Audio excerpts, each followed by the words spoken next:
বিসমিল্লাহির রহমানির রহিম। আসসালামু আলাইকুম। তাসকিরাস কিচেন থেকে আমি তাজু আপনাদের জন্য আরেকটা রেসিপি নিয়ে আসলাম। আজকে আপনাদের সাথে আমি ভিন্ন রকমের একটা ফ্রেঞ্চ ফ্রাইয়ের রেসিপি শেয়ার করব। এই ফ্রেঞ্চ ফ্রাইয়ের জন্য আমি প্রথমে ডেক্সিতে পানি সিদ্ধ করে নিয়েছি। পানিটা বলক দিয়ে এসেছে। এখানে আমি ফ্রেঞ্চ ফ্রাইয়ের জন্য আলুটা কেটে নিয়েছি ঠিক এই সাইজের করে। আমরা সবসময় কিন্তু লম্বাটা আকারে কেটে ফ্রেঞ্চ ফ্রাইটা বানিয়ে থাকি। আজকে আমি এই কিউব আকারে কেটেছি। আমি আজকে এই ফ্রেঞ্চ ফ্রাইটা বানাবো কিউবভাবে। এবার আমি এই গরম পানির মধ্যে আলুটা দিয়ে দিচ্ছি। আলুগুলোকে আমি 50% সিদ্ধ করে নিব, বেশি সিদ্ধ করা যাবে না। আলু সিদ্ধর সময় আমি অল্প পরিমাণে লবণ দিয়ে দিচ্ছি।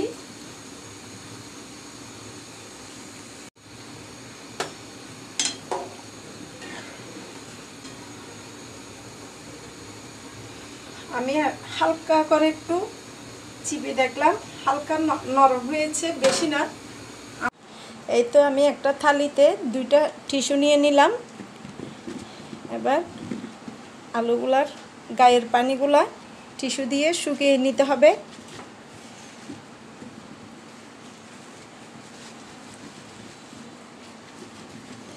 এভাবে মুছে আমি একটু ফ্যান ছেড়ে দিব। 5 মিনিট একটু ফ্যানের বাতাসে শুকিয়ে নিব, আর ঠান্ডা হয়ে যাবে।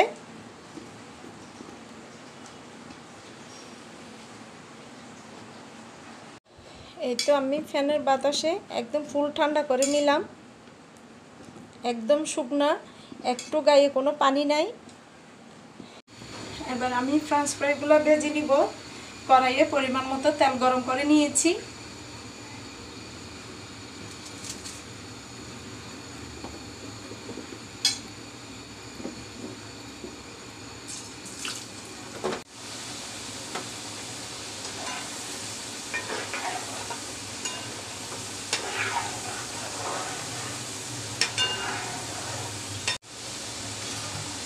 এবার হাফ ভাজার মধ্যে আমি উঠিয়ে নিচ্ছি।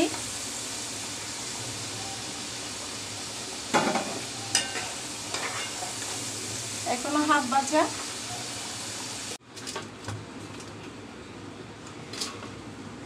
এই হাফ ভাজার ফ্রেঞ্চ ফ্রাইয়ের মধ্যে আমি 2 চামচ কর্নফ্লাওয়ার দিয়ে দিচ্ছি।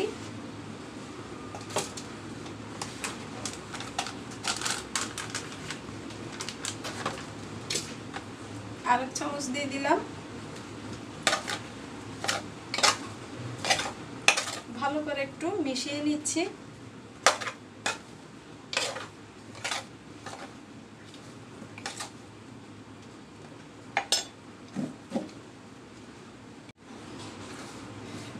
একটু ভালো করে কর্নফ্লাওয়ারটা মিশিয়ে নিলাম। এবার আমি আবার তেলের মধ্যে ছেড়ে দিচ্ছি।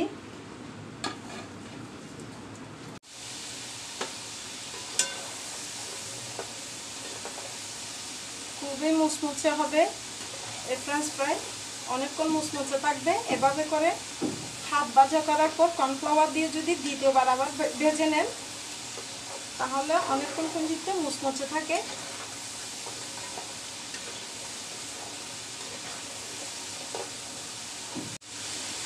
এইটা আমার ফ্রেঞ্চ ফ্রাইগুলো ভাজা হয়ে গেছে। হালকা হালকা কালারও চলে আসছে।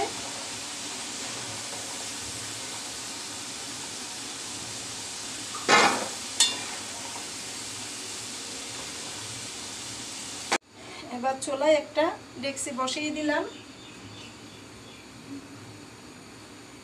গরম করে নিয়েছি। অল্প করে 2 টেবিল চামচ পরিমাণ তেল দিয়ে দিচ্ছি।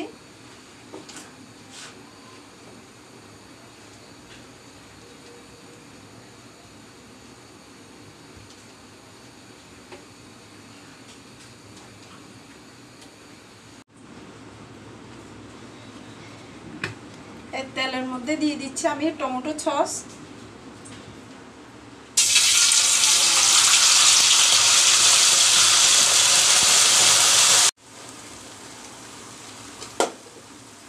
দিচ্ছি অল্প করে চিলি ফ্লেক্স,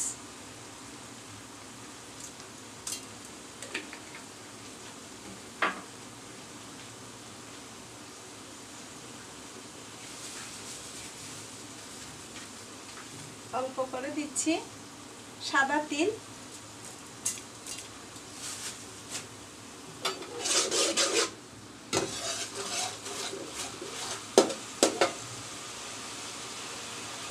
আমি আরেকটু সস দিয়ে দিচ্ছি। সস একটু কম হয়েছে মনে হচ্ছে, সেজন্য আরেকটু সস দিলাম।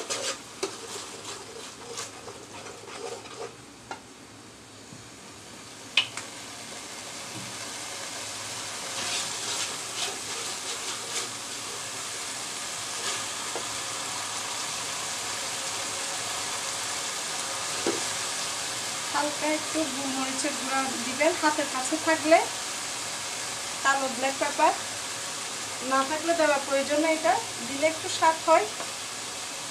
এবার আমি ফ্রেঞ্চ ফ্রাইগুলো দিয়ে দিচ্ছি।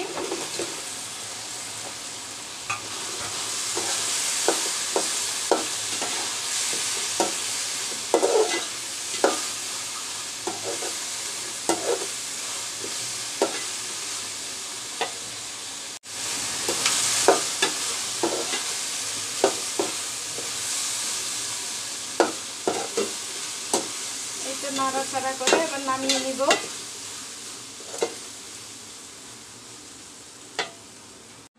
এই তো হয়ে গেল আমার ভিন্ন রকমের ভিন্ন স্বাদের ফ্রেঞ্চ ফ্রাই। দেখতে এরকমই হয়েছে, মাশাআল্লাহ আলহামদুলিল্লাহ খুবই সুন্দর হয়েছে, খুবই লোভনীয় হয়েছে। আপনারা একবার আমার মতো করে ট্রাই করে দেখবেন, ইনশাআল্লাহ আপনাদেরও খুব ভালো লাগবে। আমার এই ভিন্ন রকমের ফ্রেঞ্চ ফ্রাইয়ের রেসিপিটা আপনাদের ভালো লেগে থাকলে আমার রেসিপিটাকে একটা লাইক দিবেন, কমেন্ট ও শেয়ার করে দেবেন যেন সবার কাছে পৌঁছে যায়। ভুল ত্রুটি হয়ে থাকলে ক্ষমা সুন্দর দৃষ্টিতে দেখবেন। সবার সহযোগিতা কামনা করছি। আজ এই পর্যন্তই। আল্লাহ হাফেজ, আসসালামু আলাইকুম।